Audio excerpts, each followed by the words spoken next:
Senhor? Amém. Vamos abrir 1 Samuel. 1 Samuel, capítulo 25.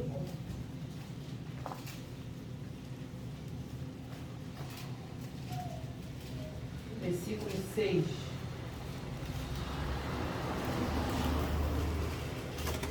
Não, versículo 5. Enviou 10 moços e lhe disse: subi ao Carmelo, ide a Nabal, perguntai-lhe em meu nome como está. Direis àquele próspero: paz seja contigo, e tenha paz a tua casa, e tudo o que possuis tenha paz. Tenho ouvido que tens tosqueadores, os teus pastores estiveram conosco, nenhum agravo lhe fizemos, e de nenhuma coisa sentiram falta, todos os dias que estiveram no Carmelo. Pergunta aos teus moços, e eles te dirão: achem mercê, pois os meus moços na tua presença, porque viemos em boa hora. Dá, pois, a teus servos e a Davi teu filho qualquer coisa que estiveres à mão. Chegando, pois, os moços de Davi e tendo falado a Nabal todas essas palavras em nome de Davi, aguardaram. E respondeu Nabal aos moços de Davi e disse: quem é Davi e quem é o filho de Jessé? Muitos são hoje em dia os servos que fogem ao meu senhor. Tomaria eu, pois, o meu pão e a minha água e a carne das minhas reses que degolhei para os meus tosqueadores, e o daria a homens que eu não sei nem de onde vêm?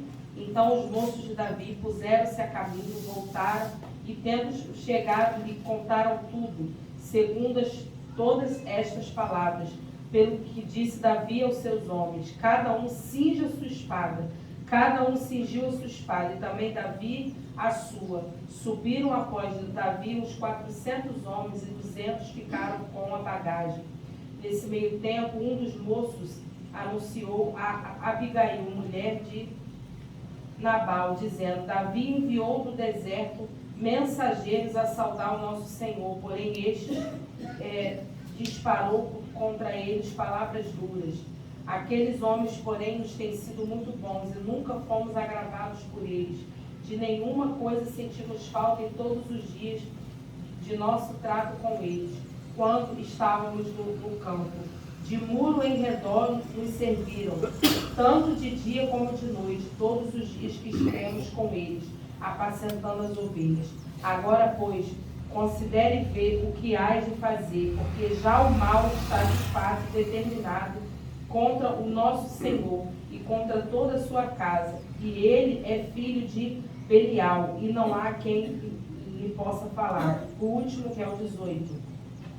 Então Abigail tomou a toda pressa 200 pães, 2 odres de vinho, 5 ovelhas preparadas, 5 medidas de trigo tostado, 100 cachos de passas e 200 faixas de figos, e pôs sobre os jumentos. Amém? Podemos assentar? Irmãos, estou muito feliz todas as vezes que nós viemos aqui, nos sentimos em casa. O certo seria esse: toda vez que nós formos consagrar, todas as vezes que nós formos congregar com os nossos irmãos, não importa o templo, não importa o nome da igreja, não importa o pastor. Importante é que quando adentramos a casa do Senhor, é com um só propósito: de cultuar o nome dele. Aleluia. E é sempre muito bom estar aqui, né? Amanhã é dia de ter a nossa consagração ali na nossa igreja. Na terça-feira passada nós tivemos ali, pela minha contagem, umas 40 pessoas. Não da nossa igreja, porque somos poucos membros, mas outras pessoas de outras igrejas. E ali, quando nós estamos nos reunindo para adorar, parece que é todo mundo da mesma igreja, não tem esse negócio. Então, há um mistério muito importante nessa questão, nessa palavra visita, que nós não temos que pensar como visita, temos que pensar como colaboração, temos que pensar como um dever, porque temos que sair só das 4 paredes que dizemos que é a nossa igreja. Precisamos fazer a nossa a nossa caminhada diária, e não só na nossa igreja, né? Deus tem dado muita vitória para as nossas irmãs através da caminhada, e eu aconselho os irmãos, caminhem, visitem, porque aí está o Senhor. Tem pessoas que dizem assim, mas tem tantos ímpios aí que eles precisam ouvir a palavra do Senhor, mas se vocês forem observar, tem ímpios dentro da igreja. Pessoas com o nome de crente, batizados, cartão de membro, ali tomando ceia, mas estão desviados dentro da casa do Senhor. E nós sabemos que há dias difíceis e que o Senhor está próximo à sua vida. Eu não sei vocês, mas eu sinto na minha pele, quando eu oro, que está próximo à vinda de Cristo. E o Senhor diz na sua palavra que Ele vai escolher um povo dentro de um povo. Então eu creio que tem muitos dentro da própria igreja que precisam receber uma palavra, que às vezes um membro que está do lado não dá. E quando você faz uma visita em outro lugar, você vai lá cultuar com outras pessoas, o Senhor te toma com mão forte, te usa, muitas das vezes para despertar aquele que está no sono da indolência. Então a importância de caminhar é grande, irmão. A importância de evangelizar uma alma que está no mundo é grande, mas há muitos também dentro da casa do Senhor que precisam de um socorro, né? Então nós já vamos aqui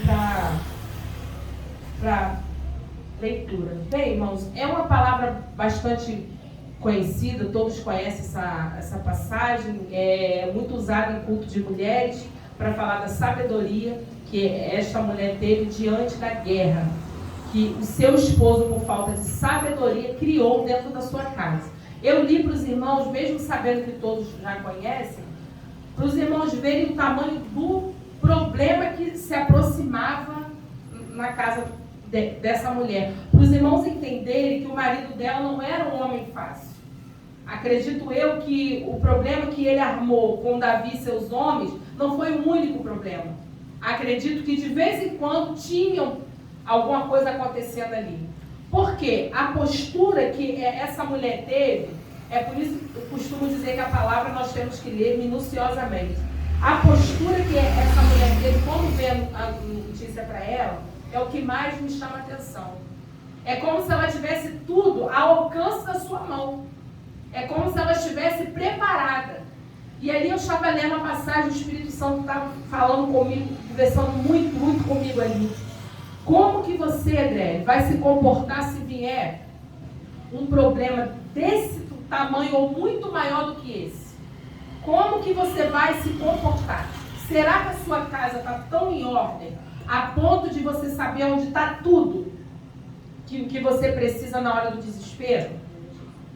Como que você vai se comportar? Você vai arrancar os cabelos? Você vai deixar a desgraça vir sobre a sua casa? Ou você vai conseguir agir como essa mulher agiu? Isso não serve só para as mulheres, serve também para os homens. Temos vivido dias difíceis. Como que você vai se comportar quando vier a luta e a tribulação?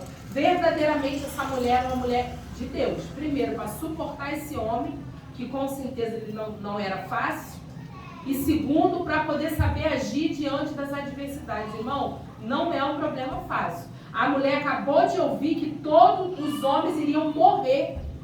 Ia haver um derramamento de sangue por causa do que o seu esposo fez. Essa mulher manteve um controle tão grande que diz que ela foi lá, juntou várias coisas que ela sabia que iria agradar aqueles homens, porque quando aqueles homens pediram abrigo ao esposo dela, eles estavam precisando. Mantimentos, algum lugar para descansar. E aí automaticamente ela pensou, eles devem estar com fome e exaustos. Eu vou ali, já tenho tudo na mão, vou pegar tudo e vou me resolver. Ela já sabia quem ia junto com ela já sabia como é que ela iria chegar até lá. Ela já tinha no coração o que ela iria falar, tudo. Irmãos, uma coisa muito rápida. Às vezes vem uma desgraça sobre a sua vida, não dá tempo. Não dá tempo nem de você parar e pensar o que você vai dizer, o que você vai agir. A irmã Marli estava falando aqui que o pessoal do Correio perguntou por que você está tão desesperado. Realmente, irmão, a gente prega, Deus é fiel, a gente prega confiança em Deus, mas quando vem o desespero, a gente arranca os cabelos da cabeça. Eu vou falar uma coisa para as irmãs que pode parecer até uma coisa de outro mundo. Aqui, quem é mãe sabe que o amor de uma mãe para com o filho Parece que é o maior amor abaixo do amor de Deus por nós, porque dói na alma quando o nosso filho se fere. Agora imagina se o Senhor permite que a vida do seu filho seja ceifada. Como que nós vamos nos comportar? Nós pregamos, Deus é bom, Deus é maravilhoso, Deus é fiel em tudo que Ele faz. Aí Deus vai e permite que aconteça, se ceifar a vida do seu filho. Como é que vai ser? Você vai gritar? Você vai espernear? Ou você vai ser capaz de se jogar sobre o corpo do seu filho e clamar ao Senhor que ressuscita o morto? Eu penso muito nisso. O que eu vou fazer? Eu vou gritar e eu vou pedir ao Senhor que opere um milagre? O Senhor pode operar, mas Ele pode não operar, porque a gente não conhece os desígnios dele. Muitas das vezes Ele tirou de nós porque Ele está vendo algo que precisa ser consertado. E através daquilo ali que Ele vai tirar, as coisas voltam para o seu lugar. Mas há momentos em que você pode dobrar os seus joelhos e clamar: Senhor, reverta a causa. Olha aqui o que aconteceu, irmão. A desgraça já estava decretada. É como se essa mulher tivesse orado e falado assim: Senhor, reverta a causa, não deixa que aconteça o derramamento de sangue, não. A ação dela com o rei Davi, que estava irado, foi praticamente uma oração a Deus, para Deus reverter a causa. Nós temos que pensar em tudo isso, irmãos. É lindo quando você ministra a palavra e diz como Deus é bom. Mas é mais lindo ainda quando você vem aqui contar: irmãos, eu sempre disse que Deus é bom, que Deus dirige a minha vida. E houve uma situação em que eu deixei Deus dirigir e agora está tudo bem. É muito bom quando é possível você ministrar a palavra, você pregar algo e depois você aplicar aquilo para a sua vida. Então eu observei muito aqui a postura dessa mulher, irmãos. É tremendo tudo que Deus disse para mim ali. Atravessou. Vou até repetir para vocês o versículo 18. Então Abigail tomou a toda pressa. Já imagina a correria dessa mulher, irmãos. Antigamente as mulheres tinham as vestes, né, longas, igual os homens e mulheres se vestiam iguais, aqueles vestidos, aquele coisa assim na cabeça. Aquela mulher correndo: fulana, pega isso aqui para mim, fulana, pega isso aqui para mim. Você já separa um animal. A mente assim, totalmente equilibrada. Se essa mulher tivesse desesperada, se essa mulher tivesse atormentada, ela não ia conseguir, irmão. Ela não ia. Aqueles homens já estavam vindo com toda fúria e velocidade. Ela não ia conseguir se ela tivesse: ai meu Deus, não consigo segurar nada. Ela não ia conseguir. Então, a nossa postura mediante os problemas diz muito sobre o que vai acontecer. Nem sempre quando a notícia ruim da desgraça que está prestes a acontecer chega, precisa acontecer. Às vezes as coisas pioram por causa da nossa postura, irmãos. Às vezes uma pessoa lá, o diabo usa a pessoa, entra no coração da pessoa e faz a pessoa ter raiva. Começa a criar um atrito dentro de uma família de 20 pessoas. Começa a criar um atrito. Fulana de tal faz uma fofoca ali, inventa uma calúnia ali, começa a ter problema com não sei quem. Daqui a pouco, quando a notícia chega no seu ouvido, o troço já virou uma confusão. Aí você pensa: eu vou lá, vou tirar satisfação, eu não aceito isso. Está falando de mim, da minha casa, do meu filho, do meu marido. Não. Se a postura for diferente, quando a pessoa vier falar com você, você vai ouvir tudo aquilo ali, vai se calar. Porque tem momentos que você precisa se calar. Não é o caso aqui. Ela precisou agir, correr e falar. Mas tem outras situações em que você precisa calar. Porque quando você se cala, a pessoa que está criando a confusão, a pessoa que está fazendo uma fofoca com seu nome, não vai saber como vai agir. Ué, se essa pessoa não falou nada, como é que eu vou saber se ela está com raiva, se ela não está com raiva, se ela entendeu, se ela não entendeu, se ela acreditou? Não vai saber, a pessoa vai ficar assim, ó, sem ação. Então o problema vai acabar por ali. Vai acabar por ali. Não tem mais por que continuar aquilo ali. Porque você simplesmente calou. Não é o caso. Ela precisou agir, precisou falar algo ali. Para vocês poderem ver, a Bíblia está rica de exemplos. Às vezes você não precisa ouvir o pastor falar ou a irmã que aqui vos fala. Às vezes, você está na sua casa, pode acontecer um problema, não dá tempo de você correr para o pastor. Pastor, me dá um conselho. Irmã, me dá um conselho. Não. Mas se você tiver a palavra guardada no seu coração, você vai saber exatamente a maneira de agir, seja qual for a tempestade que chegue na sua vida. Às vezes, o Senhor abre uma porta de emprego, igual o irmão, falou que está de férias. Ele tem o seu emprego. Se acontecer alguma coisa dentro do seu emprego, seja qualquer problema com um colega, qualquer um que trabalhe com ele, se ele não estiver ligado com o Senhor, ele pode até perder o emprego dele. Às vezes ele não tem culpa de nada que está acontecendo ali, mas criaram uma situação e envolveram ele. Se ele não estiver ligado, não estiver com a palavra dentro do coração dele, é capaz de ele não conseguir se resolver e ainda perder o seu emprego. Às vezes saímos para a gente poder pagar uma conta no banco, em qualquer lugar. Se não sairmos ligados, podemos ser engodados numa confusão que não tem nada a ver. É porque é para isso que o diabo, ele trabalha, irmão. A Bíblia não nos deixa acordado à toa, não. O diabo trabalha para isso.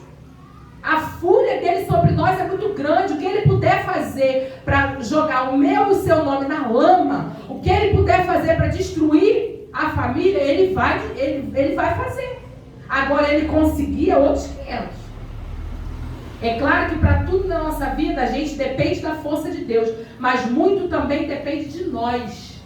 Muito também depende de nós. Tem vento que acontece porque pegamos a nossa mão. Né? E eu aconselho, igreja, aqui nessa manhã, se você está ouvindo a palavra, tome posse dessa palavra. Se prepare para tomar as decisões mediante os problemas. Se prepare a sua mente, o seu corpo, tudo. Você precisa ter postura para você encarar as situações. Você precisa agir. Você precisa sacudir a poeira. Tem coisas que não vai acontecer com você sentado de braços cruzados. Isso é um aprendizado também para nós. Tem coisas que não vai acontecer se você tiver de braço. Às vezes tem uma ventania sobre a sua casa. Você está vendo o que pode fazer. Isso também o Espírito Santo falou ali comigo. Ela está vendo o que ela pode fazer. Já pensou se ela visse tudinho, Deus desse para ela, faça isso que vai dar certo. E ela ficasse sentada? Cruzasse os braços, ainda cruzasse as pernas e ficasse vendo a desgraça. O que iria acontecer, irmão? Às vezes a desgraça está armada, você está vendo. Deus é tão misericordioso que Ele ainda permite que a desgraça venha devagarzinho em cima da sua casa. Você está vendo e não faz nada. Não faz nada. Por exemplo, o diabo investe para poder destruir as famílias.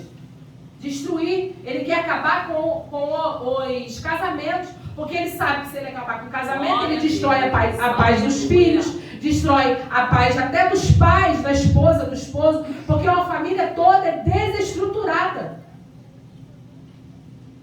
Aí quando uma família termina, quando um casamento é destruído, ele não é destruído à toa, irmão.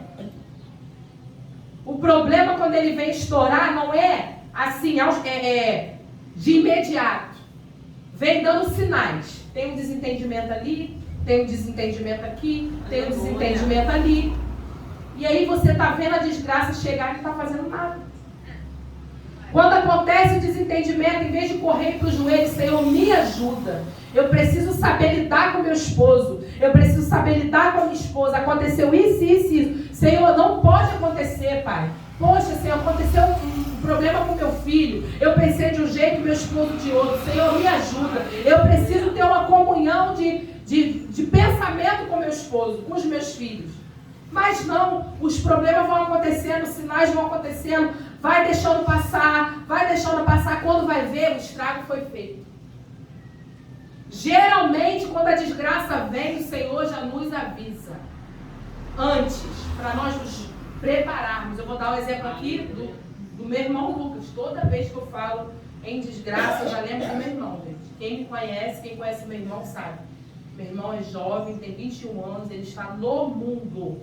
Um jovem que conheceu a casa do Senhor, um jovem que se batizou, um jovem que tomou ceia, um jovem que foi criado na igreja, está desviado aproveitamos prazeres do mundo. E os piores que vocês podem imaginar, o meu irmão está no meio. Então a gente está ciente que o mundo não é fácil para os justos, imagina para os ímpios. A gente já espera que a qualquer hora chegue alguma notícia a respeito do meu irmão. Porque ele é aqueles meninos que passam a noite na rua, não mede as consequências, vai para baile no meio de favela, mora em Queimado, sai daqui para ir para baile lá na Penha, Chapadão, não sei o que lá. Só Jesus. Só que o que eu e a minha irmã, entre nós conversamos? Vamos para o joelho, filha, vamos fazer propósito de oração, vamos apresentar o nosso irmão nas mãos do Senhor e nos preparamos psicologicamente. Todos os dias que eu acordo, eu falo, o Senhor me deu outro fôlego de vida, estou viva, vou me preparar psicologicamente. Todo dia você precisa se preparar psicologicamente. Hoje, as aulas na escola do meu filho voltaram. Já me preparei psicologicamente, Senhor. Meu filho está indo para a escola, guarda, livra. Aleluia. Se Deus me livre, guarde, chegar alguma notícia, o Manel caiu, o Manel se machucou, aconteceu alguma coisa. Você tem que estar preparado para tudo. Para tudo, irmão. Então eu oro e entrego ele, Senhor, está nas tuas mãos, toma conta dele para mim. Se vier acontecer algo, guarde a vida dele. Amém. Mas eu já vi algumas mães, o aluno passou do lado assim, ó, esbarrou no braço do outro aluno. O aluno chegou em casa, mamãe, meu amiguinho me espancou na escola. Já vi mãe arrumar confusão na porta da escola, acreditando simplesmente na palavra do filho de 4, 5 anos. E cria-se uma guerra. Porventura isso é postura? Não é postura. E muitas das vezes até um crente se comporta desse jeito. Sem postura nenhuma, sem conhecer de fato o que aconteceu. Né? E que então, irmão, se Deus tem me permitido falar nessa manhã acerca de postura, é porque muitas das vezes o Espírito Santo nos permite nos preparar. Ele sonda, ele conhece os corações, ele sabe quem precisava ouvir isso aqui. Ele não permitiu que viéssemos aqui em vão, ele não permitiu que eu trouxesse a palavra, ele não permitiu que eu lesse, que eu sentisse vontade de transmitir isso aqui em vão. Alguém precisa mudar e se preparar para tomar certas decisões. Se nós continuarmos lendo, apenas mais um versículo, no versículo 32 e 33, depois que ela foi lá, que ela conversou com Davi, ele foi e respondeu assim: então Davi disse a Abigail: bendito o Senhor Deus de Israel, que hoje te enviou o meu encontro.